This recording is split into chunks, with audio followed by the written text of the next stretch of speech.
Good morning, Pre-Cal family. It is a beautiful Saturday morning, and look where I am. I'm in my classroom, and I am making videos. I stayed up till 2 a.m. this morning trying to be, does that make sense? No, trying to grade assignments. I'm trying to grade them as quickly as they're coming in. It's really hard to grade math assignments through email, let me tell you that. But I'm doing the best that I can, going as fast as I can, so keep those assignments coming in. Keep asking questions as you're having questions. Make sure you're mailing back your corrections as I'm giving you feedback, because I'm putting grades in my paper grade book. I haven't even had time to get that into RenWeb, and as you mail back the corrections, then I am changing those grades. So if you don't email back corrections, then you're going to get whatever that original grade was that I wrote in the grade book. And eventually that'll get into RenWeb. There's a lot going on. We're going to go ahead and get started with section 6.5. We're going to do part 1 today. We are talking about the law of sines. It says the law of sines is used to solve triangles when given ASA or AAS. This might take you back to geometry a little bit. Remember, we learned several ways to prove that triangles were congruent. ASA means angle, side, angle. AAS means angle, angle, side. What's important about this one is that the side has to be in between the two angles that you have information about. So these two angles that are congruent, you need to be talking about the pair of sides that's in between those angles. Now this one's different. Notice where the S is. It's not in between the angles. So the side here is touching one of the angles, but it's not touching the other angle. So just, remember the difference in that, and we learned that in geometry 2 years ago. In the next lesson, we'll talk about what happens when you have an SSA scenario. Remember, we talked about if that were spelled backwards in geometry, what would that be? And I would tell you, there's no bad words in math. Please don't write that on your paper. We'll talk about that in the next video. I'm not prepared to talk about that just yet. It's still too early, and I'm working on this coffee. So, law of sines, going to be used for cases of ASA and AAS. And here's what the law of sines says. It's got a lot of letters, but here's what I want you to know. Those capital letters represent your angle measures, and the lowercase letters represent the lengths of your sides. Now, it's important to note that side A is located across from angle A. Side B is located across from angle B.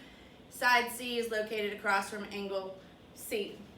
Pretty self-explanatory there. All right, so here it says solve the triangle. Now remember, we've been doing problems where we've been solving the triangle, and that just means we got to find all of the information about the triangle. What's going to happen is you're going to get information about 3 pieces already. So in this particular problem, we have 2 angles and we have a side. We have to figure out the other pieces of the information. Remember, there's going to be 6 total, so they're giving us 3. We're going to find the other ones. Now, if we take a look at this particular picture, we have 2 angles and a side, but notice that that side is not touching both of those angles. It's only touching one of those angles. So this would be an example of AAS. So I've got an AAS scenario.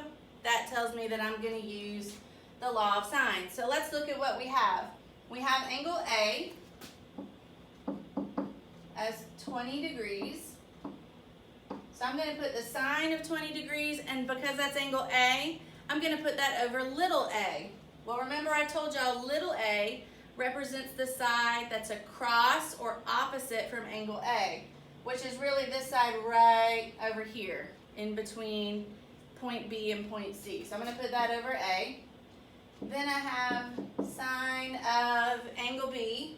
All right, well, they didn't give us angle B, but guess what? If we have 2 angles, we can find that missing third angle, because we know that all 3 angles have to add up to 180 degrees. So right now, 20 and 25 have given us 45 degrees. That means that we are missing that measurement of 135. So I'm going to put sine of 135 degrees. So sine of angle B. We're going to put that over side B. which is going to be directly across from that, and it's going to be this side right here in between points A and C, which I don't know. And then lastly, I'm going to have sine of angle C, which we know is 25 degrees. And we're going to set that over side C, which is across from angle C, which is this 80.4. So here's what I know right now. I'm going to try to move this down. I probably should have written it here. Whoa! No.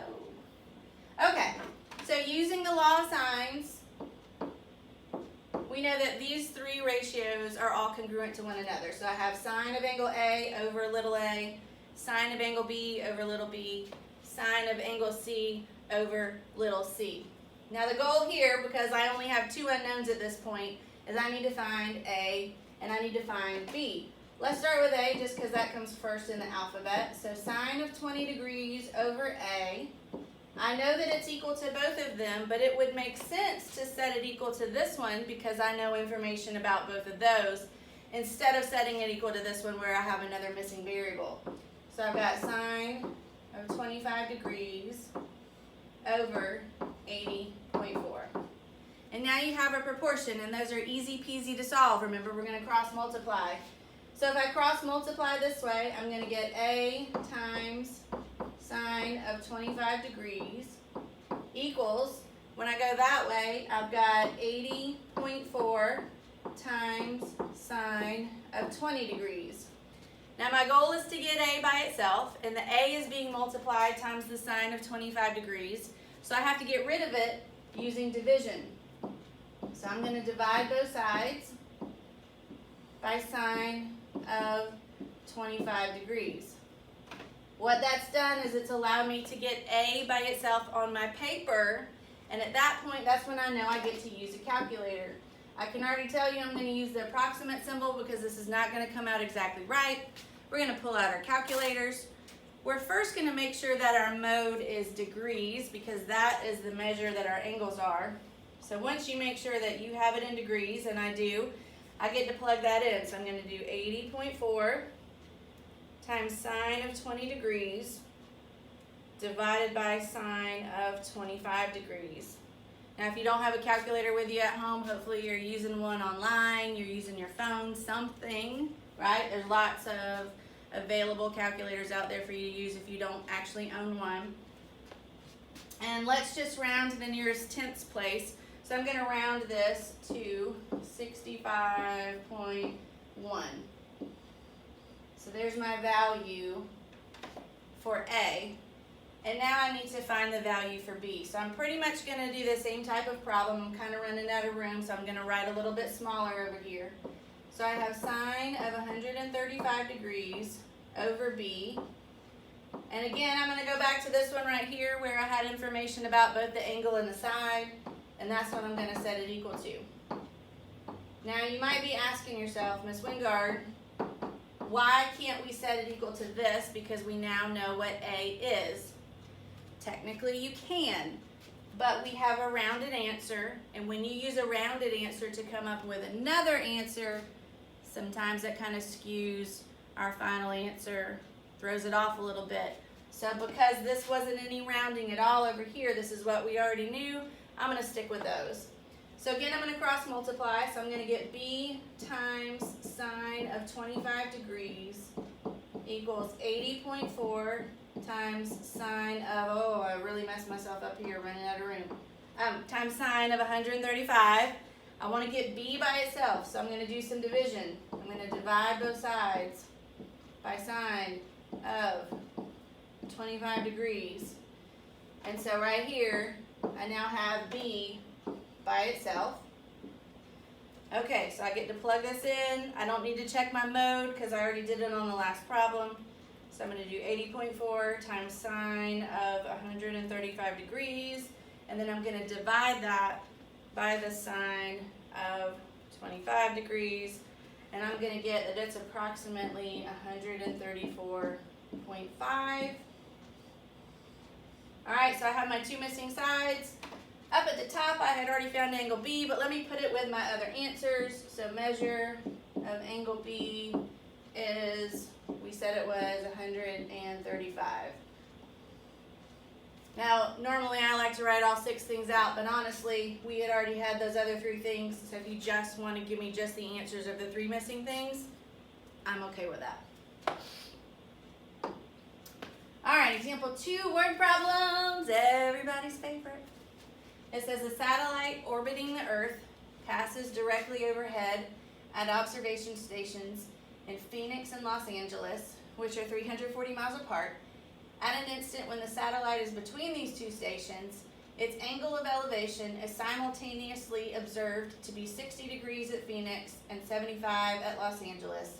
And the question is, how far is the satellite from Los Angeles? We have a lot of words. A picture would definitely help us out. So here we go. So we have 2 towns, right? We have Phoenix and Los Angeles.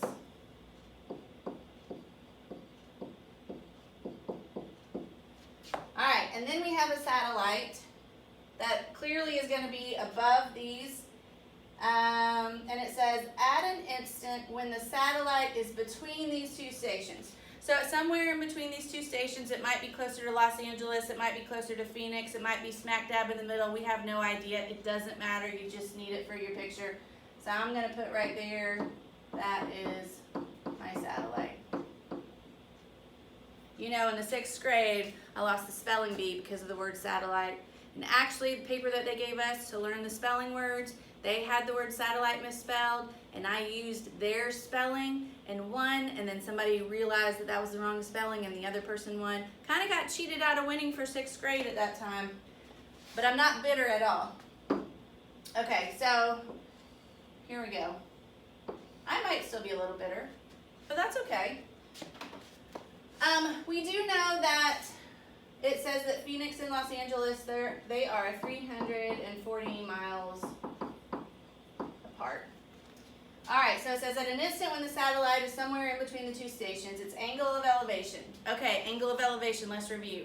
Angle of elevation always has to start from a horizontal line and then it goes up. All right, so angle of elevation, we're going to start from a horizontal line, we're going to go up. And then it says, observed to be 60 degrees at Phoenix. So that means from my horizontal line to the satellite from Phoenix. So right here is 60 degrees. And from my horizontal line to the satellite from LA is 75 degrees. All right, so far we've got a 75 degree angle, we have a 60 degree angle. That puts us at a grand whopping total of 135 degrees, which means we're missing 45 degrees, and that's going to be that angle measure right there. And so the question says, how far is the satellite from Los Angeles? So what we want to find is this measurement right here. How far apart are those 2 things? So here we go. We got to determine which angle measures we need to use. Well, clearly I need to use the 45 degree angle measure because it's across from the only side that I know. So I can go ahead and write sine of 45 degrees over 340. What I want to know is x. Which angle is it across from? It's across from the 60 degree angle. So that's the angle measure we're going to use. So sine of 60 over x, which means that 75 really isn't going to help us out. Its main purpose was for us to find that missing 3rd angle. But now we get to solve these. So we're going to cross multiply. So I have x times sine of 45 degrees equals 340 times sine of 60 degrees. I need to get x by itself. So we're going to do a little bit of division there. We're dividing both sides by sine of 45 degrees. That allows us to get x isolated. And now we're going to use a calculator. So we have 340 times sine of 60 divided by sine of 45. Again, we're going to round this. Let's just stick to the tenths place. So we're going to get approximately 416.4. And because it's a word problem and we have units, we need to include those units. And that's going to be in miles. So that satellite was 416.4 miles away from Los Angeles. So really, once you get the picture, it's not a hard problem. All All right, so next example, they just gave you some stuff, but they didn't give you a picture. No big deal. So it says, given angle A is 42, angle B is 35. Little a, that means the side across from angle A is 10, and we're trying to find little b. I really like these problems because they're pretty straightforward. So sine of 42, that's angle A. We're going to put it over little a, which is 10. We're going to set that equal to sine of 35, that's angle B, and we're going to put that over little b, and that's the only thing we have to solve for. So now we're going to cross multiply.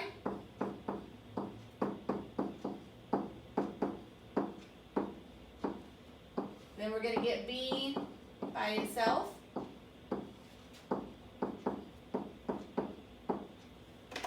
Bam, bam, b's alone. And then we're going to work out our index finger and hit some calculator buttons. And I'm getting that b is approximately 8.6. I like those problems. They're pretty easy. All right, so same idea for example 4. If I were you, I would pause. Okay, now I'm going to keep going. Let's check your answer. So I have sine of 5 degrees over 15 equals sine of 25 degrees over C. Cross multiply.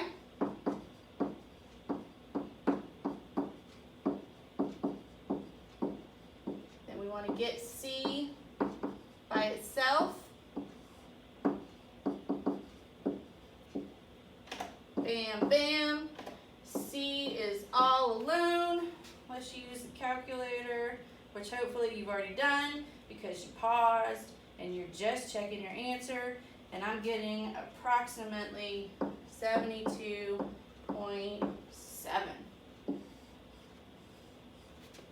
How's everybody doing? I'm hoping excellent. Okay, so this says solve the triangle. That means find everything that's unknown. They gave us 3 things. That means there's 3 things that are missing. So letter A, I've got capital A, capital B. That means I know 2 of my angle measures, and I need to find the 3rd angle, and I like to start there because it's easy. So 43 and 52 add up to 95. If our triangle is 180, that means that the measure of angle C must be, wait, what did I say? Did I say 180 or did I just say 80? I don't even know. I'm tired. But it should have said 180. I don't know what I said. But anyway, 180 minus 95 is 85. Okay, so there's one answer. Now I need 2 more answers. What do I need? Well, I have little b, but I'm missing little a and little c. So here we go. So let's do A. So I have sine of angle A over little a equals sine of angle B. Why did I use angle B? Because I have little b that I can put underneath it. So we got A times sine of 52 degrees equals 20 times sine of 43 degrees. And we're going to divide both sides by 52. I mean sine of 52. Man, I'm tired. Bam, bam. And let's use your calculator. 20 times sine of 43 divided by sine of 52. And I'm getting that it's approximately 17.3. Any ideas why I can't just use the Pythagorean theorem? I'll let y'all think about that for a moment while I'm setting up to solve for little c. So we found out that angle C is 85 degrees. We're going to put sine of 85 over little c. I'm going to continue to use the b's because that's what I know and I didn't round. So sine of 52 over 20. And now we're going to cross multiply. And I feel like these should be getting pretty easy, right? Because I feel like we're doing the same thing over and over and over. And I'm getting C by itself. And then I got to use my calculator. So 20 times sine of 85 divided by sine of 52. And I'm finding out that C is approximately 25.3. All right, well, well, maybe you knew the answer why we couldn't just use the Pythagorean theorem is because we don't have a right triangle. So remember, Pythagorean theorem is only going to work if you know for sure that you have a right triangle. All right, so let's go down here to this next example and try it. Again, we have angle A and angle B. So far, we have a total of 85 degrees. That means that we are missing a remaining 95 degrees, and there is angle C. All right, so let's see. Let's find little a. So we have sine of 23 degrees over little a. Which angle measure am I going to use? You may have already guessed I'm going to use C's angle measure. Why am I using C? Because I know little c is 15. And then I'm going to cross multiply. And this hurts my back.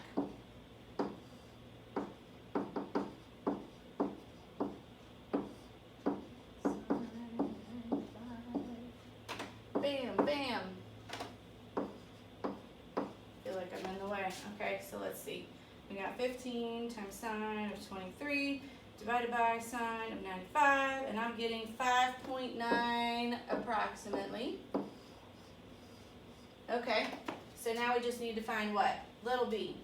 So that means I need angle b. So sine of 62 over b equals, I'm going to go back to c because I knew angle c as well as little c, and those were both non-rounded values. So I have b times sine of 95 equals 15 times sine of 62.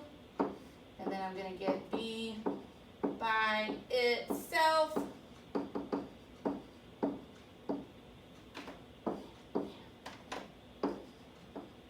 And then I'm going to use a calculator. So 15 times sine of 62 divided by sine of 95. And I'm getting 13.3 approximately. Everybody still doing good? Okay. All right, we're getting close to being done. I think we just have 2 examples left. We've got a beautiful picture for this one. It says a surveying crew needs to find a distance between 2 points, but they can't measure the distance directly because there's a hill. So the surveyors obtain the information shown in the picture, and the distance that we want to find is this distance right here, and it's across from the 110 degree angle. So we already have that information, sine of 110 over x, and now we need to figure out, well, what are we going to set that equal to? Well, I know this side is 422, and it's directly across from that 30 degree angle, and so that's the information that we're going to use. And now we have an easy problem if you've been following along with everything we've been doing in this video thus far. And I know you have, because you guys typically have excellent work ethics most of the time. Let's see, 422 times sine of 110 divided by sine of 30. And we're going to get that x is approximately 793.1. Again, word problem, we have units. We need units in our answer, and those units are feet.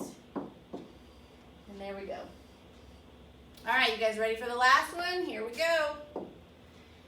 Whew, lots of words. 2 rangers, one at station A, one at station B. Observe a fire in the forest. All right, the angle at station A, we've got a 65.23 degrees.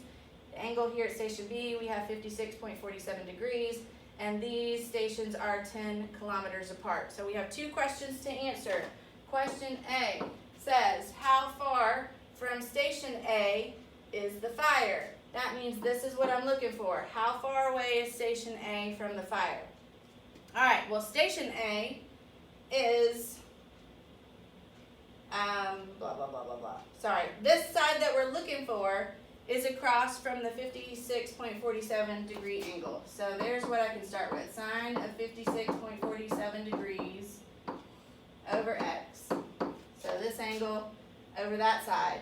Now if I look at my picture, I've only been given information about this side right here, and it's across from this angle at the fire. So I have to find that angle at the fire, And there's decimals here, and I'm not going to do that in my head. So right now we have 65.23 degrees, and we have 56.47 degrees, and we want to subtract that from 180 degrees, and that's going to give us a 58.3 degree angle.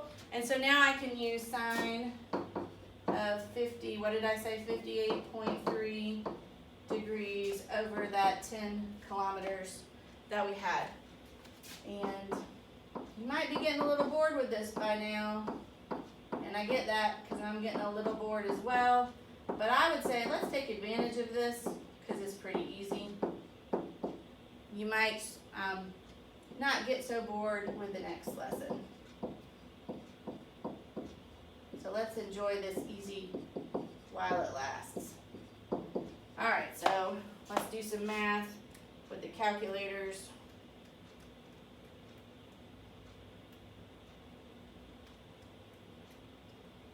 And I'm getting that X is approximately 9.8.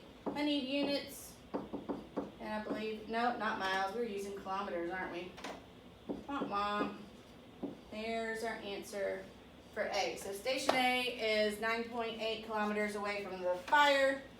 Now let's do B. We want to know how far away station B is from the fire. So I'm going to call that side Y. That's what we're looking for.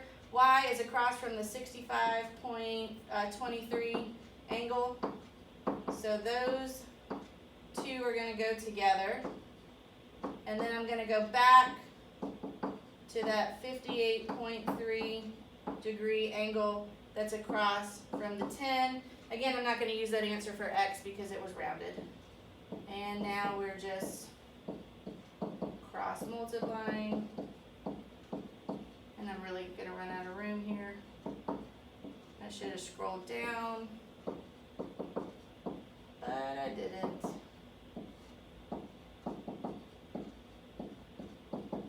And now I'm going to use my calculator, throw in some Spanish in there.